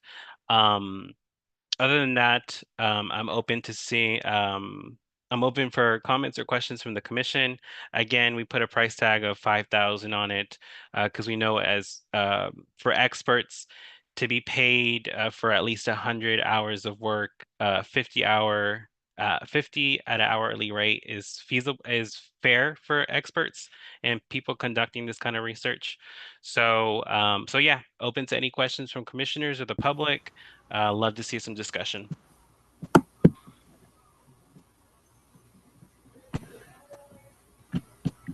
Sorry, Commissioner Roblin, I saw your hand first. Sorry, go ahead.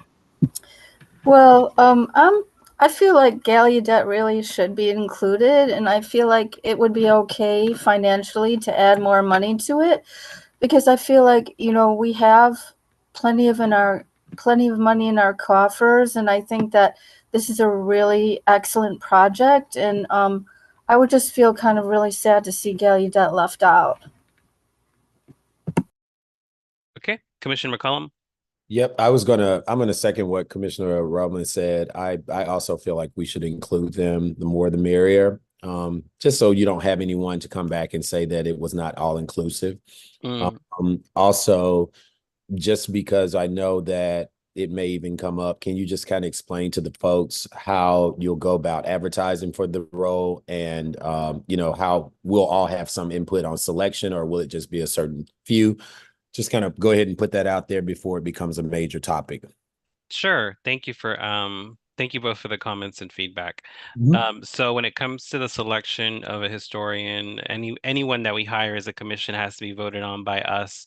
So I think the process for the next 30 days would be to open up interviews at our next COW meeting, and then make a final vote and decision at the next public meeting.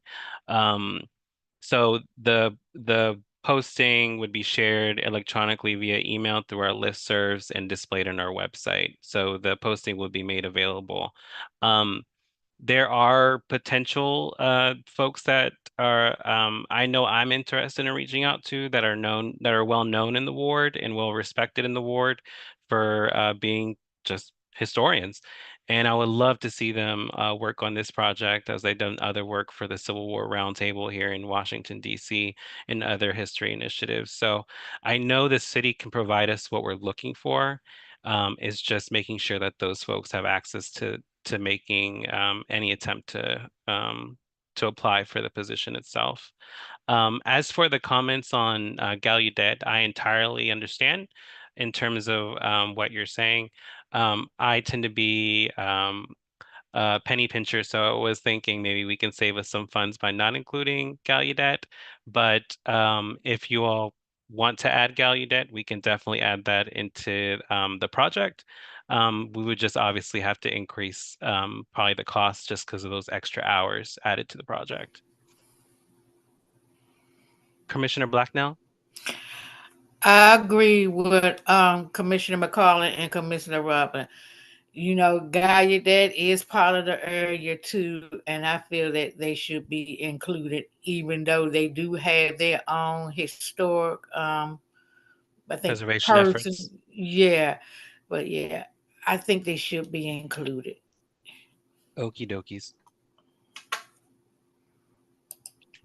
Any other comments or feedback from the commissioners? Open it up to the public.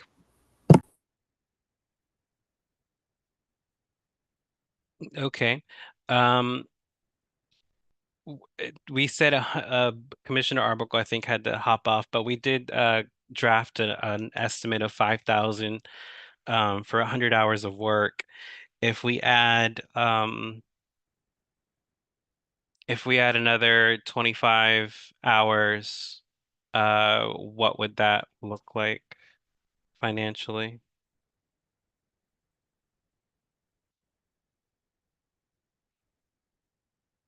I'm getting an increase to 6,250. Yes, that's what I got as well. Okay. There's a comment from Kevin Horgan. I think you need to include a minimum page count for the non-Gallaudet part of the report. My concern is that the history of Gallaudet is well documented, so it might be easy for history to present lots of information on the university at the expense of the neighborhood research that we wanted to perform. I agree there. So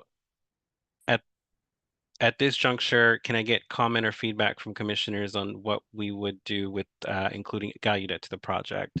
Would we increase it to 6,250? Put a cap on it, nothing higher than that, or would another figure be preferred? I have a question. Yes, Commissioner. With those figures and with the estimates, with the estimate, Do we Mhm. have something to look at, something else to look at to see if we're in the same ballpark, or Are you saying, do we have something to compare that rate to? right, right. Got you. Not to my knowledge. I have a background in the legal field, so I just was looking at what experts are paid there when they're considered witnesses or experts for certain things. Mhm. So my estimate was fair at $50 an hour. Mhm. But this is a commission of 9 folks. By all means. I'm cool with it. I'm cool with it either way. You Hmm. do maybe we would want to check with the Historic Preservation Board and get some ideas from them. Okay, Commissioner Black now. I'll say put a cap on it. Don't go no higher. Okay, Commissioner Roblin. I think we could ask these historians what their rate is first, and then like vote on a range, from like five So five to like 6.5 or something. so we can definitely do that. We can. I would move that we update that we increase the cost of this proposal to a range of $5,500 to $6,500, nothing over than that. And we'll make the decision at our next meeting with the final rate. Yeah, and we could always increase it if we find that it's a good idea to increase it. I mean, I'm sure we wouldn't increase it by much if we did. Okay. Any other comments or feedback? Commissioner McCollum? Yeah, I want to kind of just really echo what Commissioner Blacknell said, which is we just need to cap it somewhere. So I think a good remedy would be if we just did a not to exceed clause. Okay. Maybe we could amend tonight and just kind of do a not to exceed. That'll give you the opportunity to go back and talk to folks, find out, kind of like where we are, because we could be kind of higher, and then that way you're already there, or we could be right there at it and you still have that cushion not to exceed. So I would probably add some type of not to exceed clause. Okay, Commissioner Rhodes? Yeah, I agree with everybody. I just don't want it to be capped, and we still have research that needs to be done. Then they stop the Understood. research because they're not getting paid. Understood. I agree on that too. Okay. Just a point of clarity for me, and Yes. this is not any type of adversarial comments. I'm just trying to get clarity here. If we did that, could we always come back and just say, like, hey, we're still going with this, so we need to amend, and we need to Yes. ask for another, something like that. Yes. I'm trying to make for me, I'm going to support it, but I just want to make sure that we don't have any noise that really doesn't need to be attached to this, because this is something positive and we'll Mm-hmm. move in a positive light. I just want us to move in a positive light without having to try to break up any type of positivity. Okay. I make a motion that we edit the proposal to place a cap as of September 2024 at $6,400. I'll second it. Okay, second by Commissioner McCollum. All in favor of that amendment on the proposal, say aye. Aye. Uh, Any opposed? Commissioner Salvador, Discussion? well, yeah, in a way, even though we have all this money Yes, in our ma'am. account, we have to be very careful, Yes, okay? ma'am. We do have to be very careful, Yes, okay? ma'am. I know we got this money, but we really have to be careful. And you know why I'm saying this, Yes, okay? ma'am. Yes, Thank you. ma'am. No, I understand. And that's why I think we need to make sure we have a reputable historian that's respected in the community and in the district. And I do have one individual in mind that I would like to extend this to.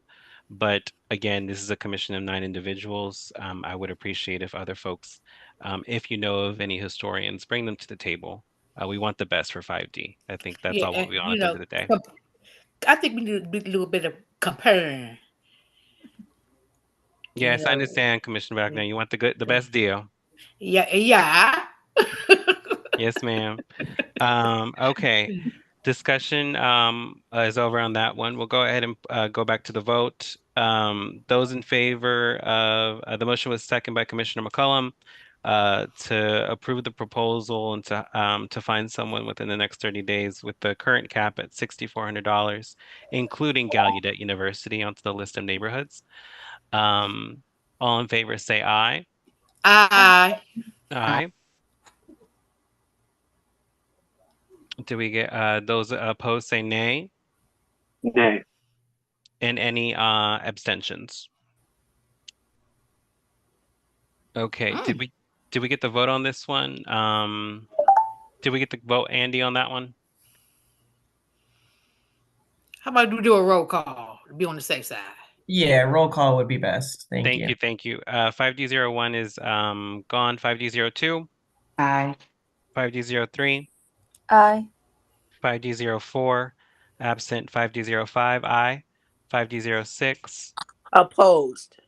5D07. Aye. 5D08. Opposed. 5D09. Aye. Okay. My math says the ayes have it. Ayes have it. Okay. Commissioners and the public, we typically don't broadcast or stream interviews due to privacy concerns, but please reach out to your ANC commissioners if you're interested in engaging on this project. We'll like to see you engaged either way in the process. Our next COW meeting is, correct me if I'm wrong, commissioners, it is September 24th. Is that correct? Tuesday, September 24th at 7 p.m. Thank you, commissioners. We have a few more voting action items. We have a resolution on the Green New Deal, and we have some presenters assisting Commissioner Roblin tonight on the item at hand.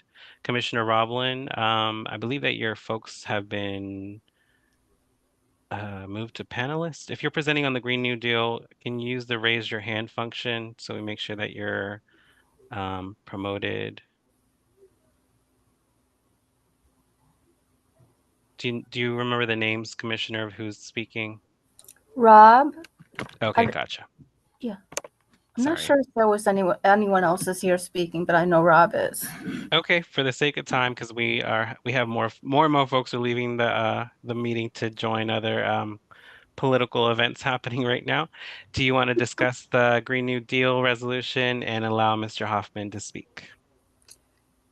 Yeah, I only have one thing to say is it's about housing as a human right, and DC is suffering terribly with housing expense. And you take it away, Rob. All right, sounds good. Hello, everyone. I have a presentation for this, but I know I think we're all looking forward to watching a debate in a couple minutes, so I will just go through some of my notes pretty quickly. So I just want to thank the commissioners for the opportunity to speak today, and I would like to thank the members of the audience who are here today as well. My name is Robert Hoffman. I'm a member of the Green New Deal for DC Coalition. We are a coalition made up of organizations and individuals that understand the threat of the climate crisis on the district, as well as the United States and the rest of the world, and know that we need to proactively invest in green technology and development to meet our district's climate goals. We are also DC residents and mostly renters, and we know the extent of DC's unaffordability crisis, especially when it comes to housing. So I'm here today in support of the Green New Deal for Social Housing Resolution, which we are working with ANCs across the district to get this passed. The legislation currently has a majority of council support, including council member Parker's support, but we are currently trying to engage with both council members and ANCs to get that passed through the Housing Committee and Business Development Committee. So yeah, we are currently engaging with conversations with ANCs to promote the conversation on this issue when it comes to housing unaffordability amongst DC renters and homeowners.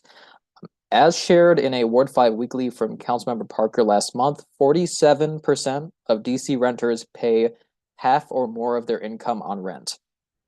And so this is an issue that is really affecting DC residents, and it's clearly unsustainable for the majority of people that live here, especially those that are renters. I really think that that highlights the importance of promoting policies to reduce rental prices and promote policies that are keeping people in the city and are keeping people able to afford the rental prices. So social housing is publicly owned mixed income housing owned by the DC government. It's 40% market rate housing and 60% housing below area median income, which makes it so that the social housing is able to generate enough of a profit that allows the district to fund more social housing development while creating housing that is both profitable and more affordable than housing that the private market provides. One of the places that we mentioned at yesterday's Trinidad community meeting, which we presented at, was a social housing program in Vienna, in Austria, where 60% of renters are renting from the city's public housing stock. Given DC's unique relationship to Vienna, in terms of being the capital of the US, we actually have the luxury of meeting with members of the Austrian Social Democratic Party in early November to discuss their decades-long campaign in social housing and how we can learn and develop from that campaign. But we don't want to just have to rely on Vienna's program for a theoretical across the pond approach. We actually have examples in Montgomery County, just right across the border. Montgomery County buildings like the Laurel are owned by the county and provide lower rents than other apartment complexes in the area. And we're looking to expand on those type of campaigns to make sure that DC renters can thrive in the communities without having to be overly cost burdened by rent. So today, our ask is that the ANC could support the Green New Deal for DC Coalition's ask, as well as Councilmember Parker's office asks, and support this resolution and promote social housing in the district. And I'm willing to take any questions on that. Quick and easy, I like it. Commissioner Roblin, did you want to ask or state any questions or anything that came up in yesterday's meeting from Trinidad residents? I don't know, maybe just how likely the bill is to pass. Yeah, so currently the bill has to pass through two committees. That's the Housing Committee and the Business Development Committee. The Business and Economic Development Committee, rather. I think it has a really easy passage through the Housing Committee itself. The Business and Economic Development Committee seems to be a little tougher, so we're trying to expand on ANC to support to make sure that members of that committee understand sort of how much residents desire a social housing campaign.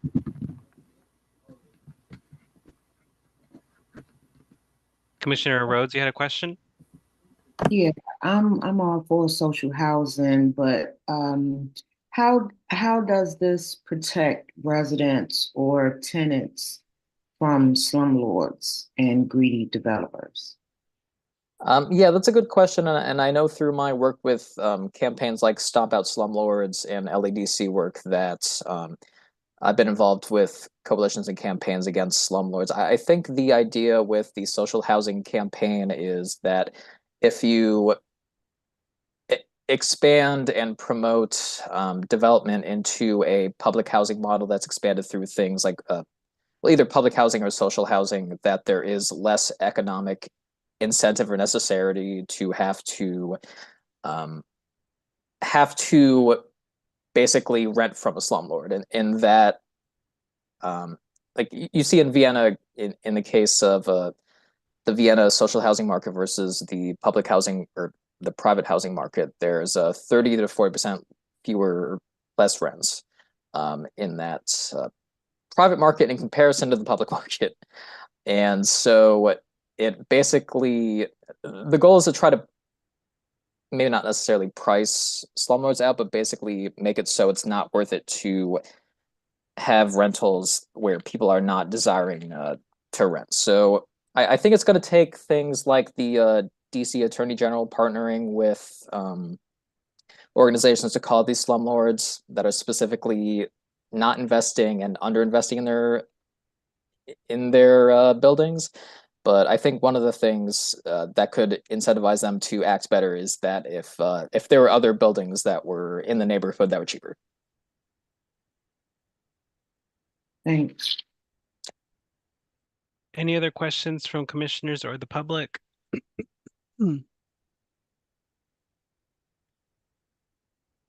Mr. Hoffman, I think just to add, yesterday's meeting, we touched on some potential realities that these kind of programs or movements face once they've actually been implemented, which included, I guess, bad actors that kind of give the whole working component to this a bad name. What can we see in the future that would kind of help assist in preventing some of those bad situations from occurring, such as deterioration of spaces or cycling of poverty? Sometimes we see it in these kind of programs. So what can we see that can kind of prevent this or aid in these efforts? Yeah, I think one of the important aspects of a social housing campaign is keeping people in their homes and like involved in their communities. One of the things that's important in this legislation is 40% of the apartment units through this social housing campaign are market rate, but 60% are below average median income. And one of the things that is sort of a tenet of our organizing is that if people are able to stay in their homes and communities, they are better advocates and fighters for individuals, like in their own apartment buildings, but as in their communities as well. And so I think that is important for building individuals and like who are able to better advocate for themselves in their buildings as tenant advocates. And if you're less worried about the rent, you're both more able to fight for your community, but also like if you're paying less on rent, you don't have to work as much. And so that builds up, an ability to support your community. And I think that's one of those things like communities builds up community. That's one of those things that I've found where, I just think it's super important. Amen. Don't see any. Oh, Commissioner Roblin? I think that like when tenants are treated with respect, they tend to respect their environment and they tend to feel better. And people that feel better act better towards the world and their home and everything. But it's like the culture of poverty. I mean, when someone is paying really high rent for them, they really can't do well. They tend to not be feeling well as a person, so they tend to be more destructive and they're very angry at whoever owns the house, so they will be more likely to destroy the house. That's my take. Would you like me to answer Skip's question here? I'm not sure how the Sorry, I thought it was I thought it was unmuted. I'll state the question. How would social housing impact values of condo properties? DC has a lot of condos, and owners may be concerned about their property values. Yeah, so I'm not specifically sure how it would impact condo values specifically. I know one of the sort of things that a social housing or this legislation is trying to support is basically providing for housing for both like low income residents, middle income residents, and high income residents. And that's sort of the spread of the social housing. It's 40% just market housing, 30% 0 to 31%, about like 50K, and then 31 to 80%, which I guess extends to 80,000. So one of the things that the social housing legislation is trying to promote is more cohesion in terms of incomes between, or basically not having specific like pockets of poverty versus pockets of wealth.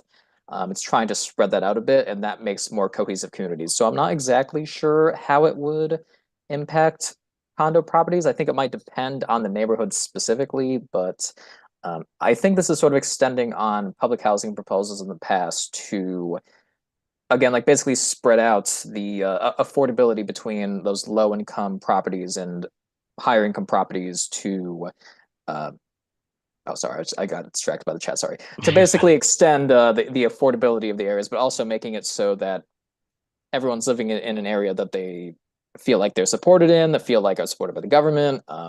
Yeah. Okay, thank you, Mr. Hoffman. With that being said, Commissioner Roblin, you can make a motion on the floor to vote on this proposal. It's a resolution. I'm sorry, to vote on the resolution. in support of? You're muted. I'm sorry, Commissioner Roblin. Sorry. So yeah, I motion to vote to support the resolution for DC Green New Deal for housing. Can Commissioner Roblin get a second?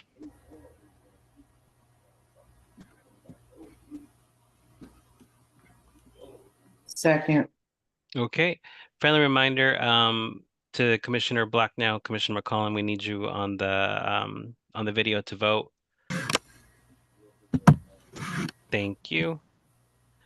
We have a motion on the floor to vote in support of the resolution that's been proposed by Commissioner Roblin in favor of a Green New Deal project for social housing.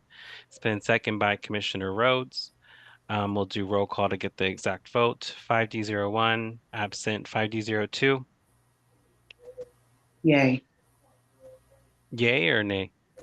Yay. Yay. Yes. Oh, yes. Sorry. 5D03. Yay! We'll go with yes. 5D04, absent 5D05, present. I'll say yay. 5D06. Don't see them on. 5D07. Yay. 5D08 and 5D09. You muted Commissioner Black now. Yes. Okay. The motion carries and we voted in favor of the resolution. Thank you, Commissioner Roblin, for presenting to the commission. And thank you, Mr. Hoffman, for joining us tonight to talk about the item. Thank you so much. All right, enjoy the debate. Thank you. Okay, trying to get y'all to not have to look at a couple different screens right now because I know some of y'all watching the debate. The last one, resolution on DC statehood. We have a resolution presented by Commissioner Roblin tonight in regards to DC statehood. Commissioner Roblin, can you touch on the voting action items so we can vote? Yeah, thank you. So because we're not a state, we have a whole lot of disadvantages, and we basically have taxation without representation because we have no voice in Congress. We do not have senators, and our only representative, Eleanor Holmes Norton, does not have voting rights. She cannot vote. So the history is we got what we call home rule in 1973. It gave us a mayor and a city council that the people of DC elected. We did not have that before then. We had our first elected council and mayor in 1975. DC misses out on a ton of federal money that's doled out to states because we're not a state. Congress can veto any of our laws anytime it wants to, and it has done that several times in the last few years as well as earlier. They've attempted to, for instance, to block DC from implementing Obamacare. They barred DC spending to offset the costs of abortion for low-income residents. They've challenged our medical marijuana program and prohibited DC from taxing, regulating, and commercializing marijuana sales. They challenged DC's efforts to control gun violence. They blocked needle exchange programs aimed at reducing the spread of HIV/AIDS. They threatened to repeal DC marriage equality laws. Most recently, Congress vetoed a major DC crime bill that the council had worked on for years and voted unanimously to support. And Biden did not save that. That was in March last year. In May this year, the House voted to block us from changing our sentencing laws. DC judges are appointed by the President of the United States and confirmed by the U.S. Senate. The criminal justice system is one of the worst aspects of not being a state. We don't appoint our judges. We don't appoint our own judges, and all felonies and some misdemeanors are prosecuted by a federally appointed U.S. attorney. And I would say that part of our crime problem is because this U.S. attorney has chosen not to prosecute many cases. MPD has said that. The prior chief of police, Robert Conti, said that. I heard him say that in a speech, that we have been arresting people, but the U.S. attorney has not chosen to prosecute them. And, he blamed that on our large increase of crime. People convicted of offenses in DC are put into the custody of the Federal Bureau of Prisons, which incarcerates them as far away as California and Arizona. And being far away from family and friends is extremely detrimental for prisoners' rehabilitation path.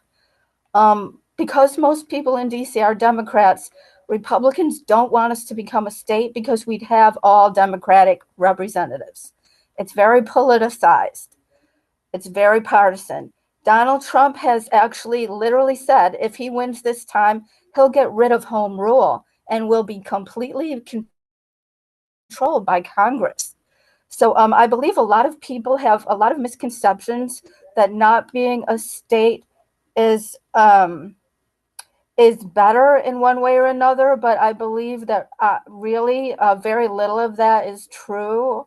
I think it's really the opposite. It is not really better in almost probably every single way to not be a state.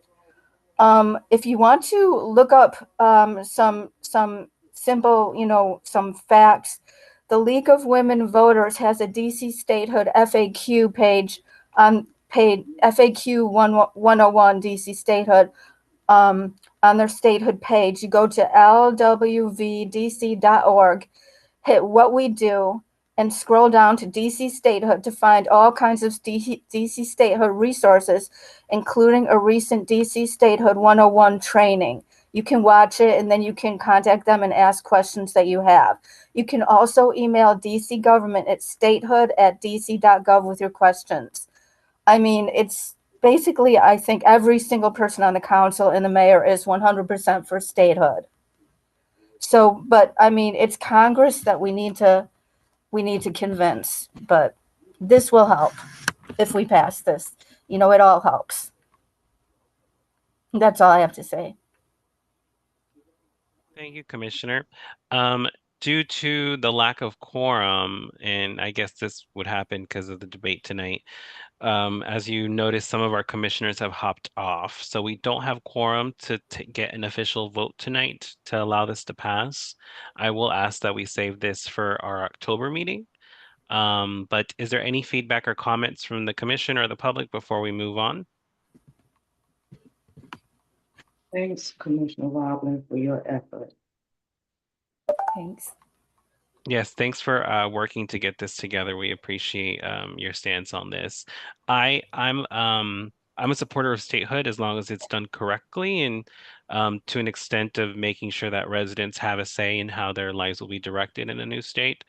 And I do acknowledge that becoming a state will be very, very, very expensive, and sometimes that can affect our quality of life. So as long as we have protections in place, I look towards seeing statehood in a bright light for the community and for the district. So anything we can do to support that kind of vision, I'm all here for it. Thank Okay. you, listeners. Okay, so we're going to table that voting action item for October. And with that being said, we don't have any other items for tonight's meeting. Fairly short meeting again, because we had some other political engagements happening tonight. This is a portion for community feedback and questions before we adjourn tonight's meeting. If you have any questions directly, I can allow you to speak to allow you to ask your question. You can use the raise your hand function, and we can allow you to ask the question directly. But other than that, if there's no other questions or comments from the public, we can proceed to adjourning tonight's meeting.